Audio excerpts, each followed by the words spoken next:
कौशल्य विकास प्रशिक्षणाच्या लक्षवेधीवरून विधानसभेत खडाजंगी. मंत्री मंगलप्रभात लोढा यांच्या उत्तरानंतर विजय वडेट्टीवारांचा संताप. विधानसभेत वडेट्टीवारांनी फाडली लक्षवेधीची प्रत.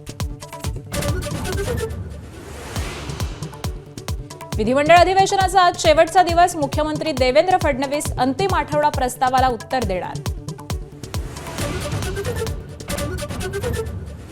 भाजप शिवसेनेच्या आमदारांना राष्ट्रीय स्वयंसेवक संघाकडून अल्पोपहार. बौद्धिकाऐवजी वरिष्ठ पदाधिकाऱ्यांसोबत झाला अनौपचारिक संवाद.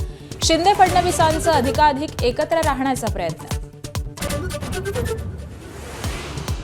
महापालिका निवडणुकीत भाजप शिवसेनेचा 50-50% फॉर्म्युला राहण्याची शक्यता. शिवसेना धनुष्यबाण चिन्हावर जिंकलेल्या जागांसाठी आग्रही राहणार अशी माहिती. नागपूर चंद्रपूरसह सर्व 29 महापालिका निवडणुका एकाच टप्प्यात होण्याची शक्यता. पुढल्या आठवड्यात घोषणा आणि 15 जानेवारी दरम्यान मतमोजणी होण्याची शक्यता.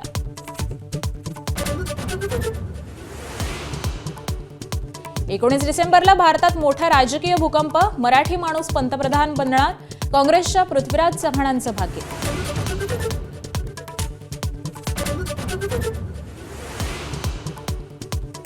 विधिमंडळात अनुसूचित जाती जमाती आणि मागासवर्गीयांच्या प्रश्नांना स्थानच मिळत नाही. राष्ट्रवादीच्या राजकुमार बडोलेंचा सरकारला घरचा आहे. चर्चेला आलेल्या 72 लक्षवेधींपैकी एकही मागासवर्गीयांची नाही, यावर ठेवलं बोट.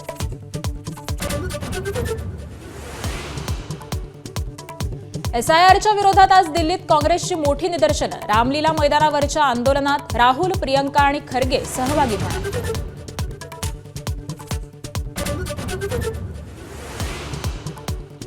अमरावतीत सारंग राऊत या भाजप कार्यकर्त्याच्या घरात 200 मतदारांची नोंद असल्याचा काँग्रेसचा आरोप.